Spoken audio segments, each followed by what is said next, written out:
अरे सुना कि नहीं सुना? बाबा कहाँ रहते थे? दिल्ली में।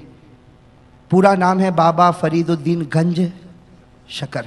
गंज शकर, ये भी अल्लाह के वली थे। अब कभी कभी कोई कहता भाई ऐसा कैसा नाम गंज शकर? शकर के माने शकर, भाई शुगर, और गंज के माने खजाना, तो क्या ये शकर का कोई खजाना था? अरे क्या ये कोई शकर का खजाना था? अरे मेरे दोस्तों, ये शकर का खजाना था। ये शकर का क्या था? खजाना था। क्यों? इसलिए कि ये एक मरतबा रास्ते पर बैठे थे। कौन? बाबा फरीदुद्दीन गंज शकर। उस वक्त गंज शकर नहीं बने थे, ये तो रास्ते पर बैठे थे। बाबा फरीदुद्दीन ऐसे रास्ते पर बैठे थे। दो फकीर इनके पास भीख मांगने आए। भाई दो फकीर इनके पास भीख मांगने आए कि अल्लाह के नाम पे कुछ दे दो। इन्होंने कहा मेरे पास कुछ नहीं, क्या दूंगा? इन्होंने कहा मेरे पास कुछ नहीं, क्या दूंगा? तो दोनों फकीरों ने इनको गाली दी। दोनों फकीरों ने इनको गाली दी कि नहीं ये बुड्ढा झूठ बोलता, ये झूठ बोलता, इसके पास बहुत होगा लेकिन ये देना नहीं चाहता। भाई गाली देने वाले पर तो आदमी नाराज होता है। या उल्टा मामला, कहा अच्छा तुमने मुझे गाली दी? अरे तुमने गाली दी, खुदा ने मुझको जन्नत बताई। कहा तुमने मुझे गाली दी, खुदा ने मुझको जन्नत बताई, आ जाओ आ जाओ, अब मैं तुमको दूंगा, अब दूंगा। और क्या क्या, यूं मिट्टी उठाई और उनके बदन पे रखा, यूं मिट्टी उठाई उनके झोले में रखा, यूं मिट्टी उठाई उनके झोले में। तो वो दोनों फकीर कहने लगे तू मिट्टी डालता, अरे तू हमारे बदन पर, हमारे कपड़ों पर, हमारे झोले में मिट्टी डालता। इन्होंने कहा ले ले मिट्टी ले ले। तो दुर्वेश जो दो फकीर थे थोड़ी बहुत ली, बाकी ली, ये मिट्टी लेके कौन जाएगा? लेकिन लिखा है कि 3 कदम आगे बढ़े थे, वो सारी मिट्टी शक्कर में बदल गई।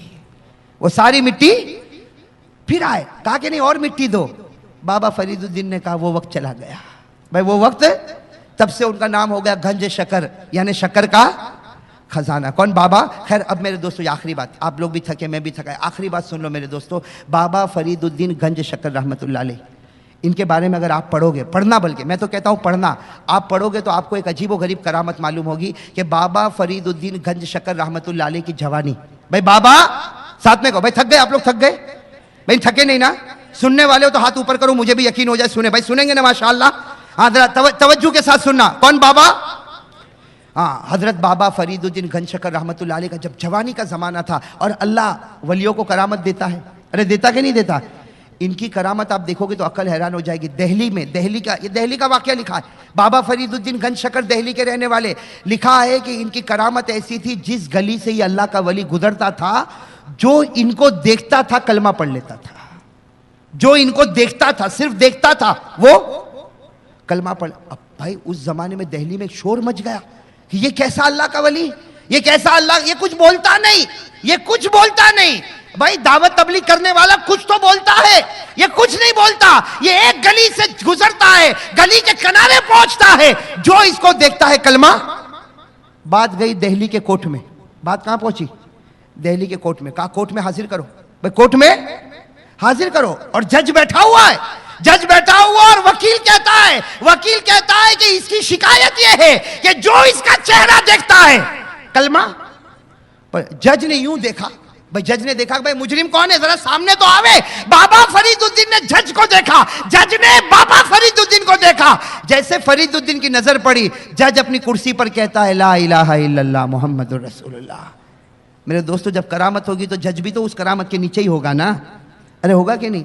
अब सुनना, अब तो पूरे दिल्ली में शोर हंगामा मच गया कि बाबा फरीदुद्दीन को देखकर जज ने भी कलमा पढ़ लिया, वकील ने भी कलमा पढ़ लिया। अरे जो इसका चेहरा देखे कलमा पढ़ता।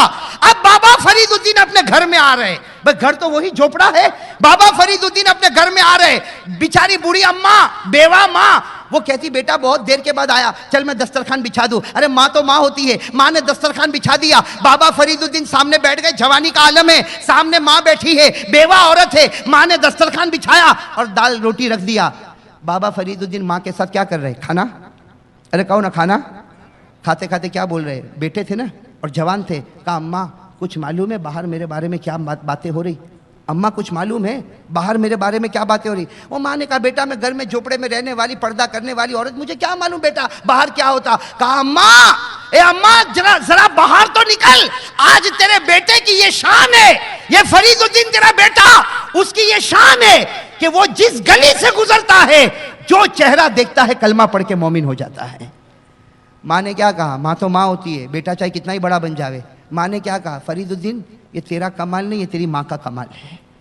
क्या कहा? तेरा कमाल नहीं है फरीदुद्दीन, ये तेरा कमाल नहीं कि जो देखता कलमा पढ़ लेते, माँ का कमाल है।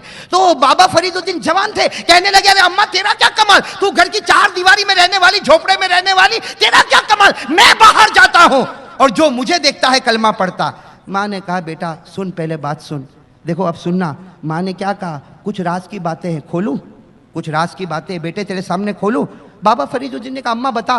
कहा बेटा जब तू मेरे पेट में था, जब तू मेरे पेट में था, 9 महीने तक तू मेरे पेट में रहा, कसम अल्लाह की वो 9 महीने में मैंने कोई गुनाह नहीं किया, मैंने कोई गुनाह नहीं किया और मेरे नबी के तरीके के खिलाफ कोई काम नहीं किया और हर वक्त कहती थी अल्लाह मैं गुनाह नहीं करूंगी वरना कहीं मेरे पेट में जो बच्चा है उस पर असर न पड़ जावे। कहा 9 महीने तक मैंने गुनाह नहीं किया, नबी के तरीके के खिलाफ कोई काम। कहा ये पहले राज की बात। कहा दूसरे राज की बात भी बेटा सुन ले। तुझको मैंने झना, तुझे 2 साल तक मैंने दूध पिलाया, लेकिन बेटा फरीदुद्दीन ये तेरी माँ थी, 2 साल तक तुझे दूध पिलाया लेकिन कभी तेरे मुंह में दूध नहीं रखा। पहले वजू करती थी, 2 रकात नमाज पढ़ती थी, उसके बाद तुझको दूध पिलाती थी। और तीसरी बात क्या कही? ओ हो हिला देवे। कहा बेटा फरीदुद्दीन आज भी तेरी माँ रात को तहज्जुद में उठती है, आज भी तेरी माँ रात को तहज्जुद में उठती है और जमाना गुजर गया तेरी माँ की तहज्जुद की नमाज कज़ा नहीं हुई है। आज भी तेरी माँ तहज्जुद में उठती है और बेटा ये पेशानी, ये बूढ़ी माँ की पेशानी मैं जमीन पर रगड़ती हूँ, मुसल्ले पर आंसू बहाती हूँ कि अल्लाह मेरे बेटे को ऐसा बना दे कुछ बोलना ना पड़े, लोग चेहरा देखकर ईमान कबूल कर लेवे। कहा बेटा ये 3 राज की बातें बता, तेरा कमाल है कि मेरा कमाल है? वो तो अल्लाह के वली थे बाबा फरीदुद्दीन, खाते खाते लुकमा नीचे रखा, माँ के कदमों को पकड़ा रहे, दुआ करो अल्लाह उस घड़ी के सदके हमको माफ फरमाए। बाबा फरीदुद्दीन ने माँ के कदमों को पकड़ लिया और रोते रोते कहा कसम अल्लाह की ऐसी माँ अल्लाह सबको देवे और ए माँ जब तक तू जन्नत में नहीं जाएगी तेरा बेटा जन्नत में नहीं जा सकता। मेरे दोस्तों वो माँ सुनना, वो बाबा फरीदुद्दीन की माँ रात को तहज्जुद में खुदा के सामने, अरे जोर से कहो ना, खुदा के सामने रोती थी। तो बाहर की जिंदगी में बेटे के चेहरे पर ईमान का नूर था, बाहर की जिंदगी में बेटे के चेहरे पर ईमान का नूर था, इसलिए कि माँ रात को तहज्जुद में अल्लाह के सामने रोती थी। और आज हमारी माँ टीवी सीरियल के सामने बैठी है, पिक्चरों के सामने बैठी है, तो बताओ बाहर बेटे के चेहरे पर क्या होगा भाई? क्या होगा? अल्लाह हिफाजत फरमाए।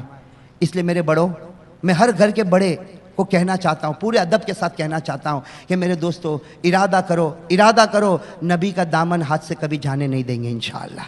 अरे कहो भाई नबी का दामन कभी हाथ से जाने। और मैंने कहा था मैं 3 कुर्बानियाँ मांगूंगा, वक्त बहुत हो गया, मैं सिर्फ एक ही बात अब आपसे मांगता हूँ मेरे दोस्तों, नमाज। भाई पढ़ेंगे नमाज इंशाअल्लाह? अरे कहो भाई नमाज पढ़ेंगे इंशाअल्लाह? और मैंने आइंदा आने का वादा किया, मुलाकात करोगे ना इंशाअल्लाह? हाँ, मैं हुर पर भी बात करूँगा इंशाअल्लाह, जन्नत पर भी बात करूँगा। और मैंने कहा बायज़ीद बुस्तामी के 18 सवाल जवाब पर भी हम बात करेंगे, बहुत सारी बातें मेरे दोस्तों, लेकिन सबसे बड़ी चीज़ है नबी का दामन। कहो भाई सबसे बड़ी चीज़ है नबी का, भाई सबसे बड़ी चीज़ है नबी का। भाई सब पकड़ेंगे नबी का दामन इंशाअल्लाह?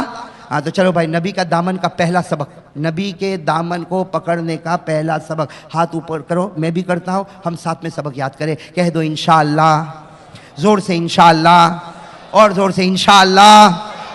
कल की फजर से लेकर इंशाअल्लाह इंशाअल्लाह इंशाअल्लाह मौत की शाम तक इंशाअल्लाह हमारी एक भी नमाज कज़ा नहीं होगी।